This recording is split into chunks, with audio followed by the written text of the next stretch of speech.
26 লাখ টাকা দিয়ে বাজার আনছে, মসজিদ মাদ্রাসা আল্লাহর রাস্তে দিয়ে দিব। 26 লাখ টাকা দাগ আনছে, টাকাটা পুরে মাদ্রাসার মসজিদে দান করে। সুপ্রিয় দর্শক, আপনারা অনেকেই দেশের বিভিন্ন স্থানে বিভিন্ন ধরনের মানবসেবক ও দানবীর ব্যক্তিদের দেখেছেন। আজ আপনাদেরকে আমরা এমন একজন দানশীল ব্যক্তির কথা জানাতে যাচ্ছি, যিনি বিভিন্ন মসজিদ, মাদ্রাসা, এতিমখানা ও গরিব অসহায়দের দানের জন্য 26 লাখ টাকায় একটি বাজার ইজারা নিয়েছেন। তিনি হলেন চাঁদপুরের হাজীগঞ্জ উপজেলার বাকিলা ইউনিয়নের মৃত বজলুল গনির ছেলে, কুয়েত প্রবাসী আব্দুল মতিন স্বপন। স্থানীয় এলাকায় এবং প্রবাসে যাকে সবাই দাদাভাই হিসেবেই চিনেন। জানা যায়, বাকিলা ইউনিয়নের কৃতি সন্তান আব্দুল মতিন স্বপন দীর্ঘ 26 বছর ধরে প্রবাস করছেন। এর মাঝে তার সামর্থ্য অনুযায়ী বাকিলা ইউনিয়নের গরিব অসহায় সহ বিভিন্ন মসজিদ, মাদ্রাসায় বিভিন্নভাবে তিনি টাকা পয়সা দান করে আসছেন। তারই সুবাদে দানের হাতকে আরও গতিশীল করতে এবং বাকিলা বাজারের পুরনো ঐতিহ্যকে ফিরিয়ে আনতে এবার তিনি 26 লাখ টাকায় বাকিলায় বাজারটি ইজারা নিয়েছেন।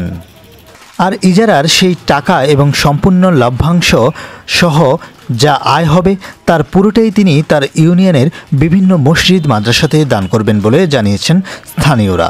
চলুন দর্শক, কুয়েত প্রবাসী এমন দানশীল ব্যক্তি দাদা ভাইয়ের গল্পটি আমরা সাধারণ মানুষের মুখ থেকেই শুনে আসি। যে লোক বাজার আনছে হচ্ছে শিল্পপতি, বুঝলেন? এই টাকা পুরা টাকায় 26 লাখ টাকা দিয়ে বাজার আনছে, মসজিদ মাদ্রাসা আল্লাহর রাস্তে দিয়ে দিব। আর প্রতি গরু চেক নেয় 300 টাকা, আর ছাগল 150-200 টাকা, এর উপরে চেক নেয় না। 1 কোটি কোটি টাকা মাদ্রাসা মসজিদে আল্লাহর রাস্তা দান করে, টাইস দেয়, সব কিছু দেয়। প্রতি মাসে 2-3টা গরু দেয় ভুলছে মাদ্রাসার ভিতরে। এই বাজারটা পুরা টাকাটা দিয়ে দিব আল্লাহর রাস্তা। মানে কুরবানি বাজারটা এখন আরো উন্নত হইতেছে। মানে খাজনা সীমিত, খাজনা মনে করেন 150 টাকা হইতে 200 টাকা ছাগলে খাজনা, আর গরুর খাজনা হইলো 300 টাকা। তো এখন মনে করেন সীমিত হাসিল দেখে মনে করে এখন কাস্টমার ঢুকি দিতেছে, বাজার উন্নত হইতেছে। আমানিও পাইবো, সে যে ব্যবহার দিতেছে সে আমানিও পাইবো। কিন্তু এটা মানে মসজিদ মানুষের সাথে আল্লাহর রাস্তা দেয় আর কি দান করছে। মানে এই টাকাটা 26 লাখ টাকা দাগ আনছে, মানে এই টাকাটা পুরে মাদ্রাসার মসজিদে দান করে। উনি লোক খুব ভালো। উনি বাজার ডাক আনছে মাদ্রাসা এবং এতিমখানায় দেওয়ার জন্য, মসজিদে দেওয়ার জন্য। উনি বলছে যে আমার টাকা পয়সা কোনো দরকার নেই, আমি মাদ্রাসায় মসজিদে দান করি। উনি লোকটা খুবই ভালো। মসজিদ মাদ্রাসার টাকা দিয়ে দিছে, খাজনা যা উঠে কৃষি অর্ধেক মসজিদ মাদ্রাসা দিয়ে দিবে, আর অর্ধেক ছেড়ে দিছে, সব কমিয়ে দিছে, সব কমিয়ে দিছে। আগে ভাই নিত ভাই 500-600 করে, আর এখন 200, 300, 250, 200, 300, 150 টাকাও নেই ভাই। বৎসরে একটা ব্যবসা হয়, ব্যবসার 2% বা 3%, ওই টাকাটা আমি আল্লাহর রাস্তে মসজিদ, মাদ্রাসা বা জনগণের যতটুকু আমার ওর সাথে কুলে আমি করি।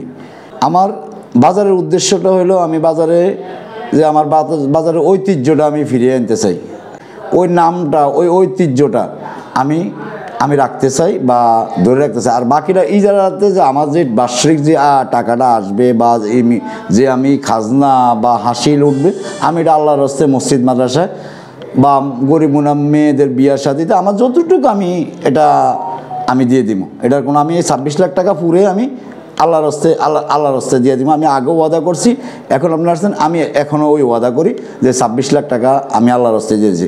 অতীতের কষ্টটা যদি আমি আমার স্মরণ করি, আমি ওই হিসাবটা করে এখনও চলি। আমার অতীতটা, আমি অতীতে কী ছিলাম, বর্তমানে কি আছি বা বর্তমানে কি না, আমি ওই অতীত যে আমি ওই অতীতের স্বপ্ন এখনও ওই স্বপ্নে আছি। আমিও এখনও আপনারা বাজারের আমার গ্রামবাসী বা সবার জিজ্ঞেস করে দেখেন, আমি এখনও আমি যে আল্লাহ যা দিছে আমারে, যা দিছে আমি এখনও ওই অতীতে যেভাবে বাজারে চলছি এখনও চলি। হ্যাঁ, আল্লাহর কাছে শুকরিয়া আদায় করি আমি।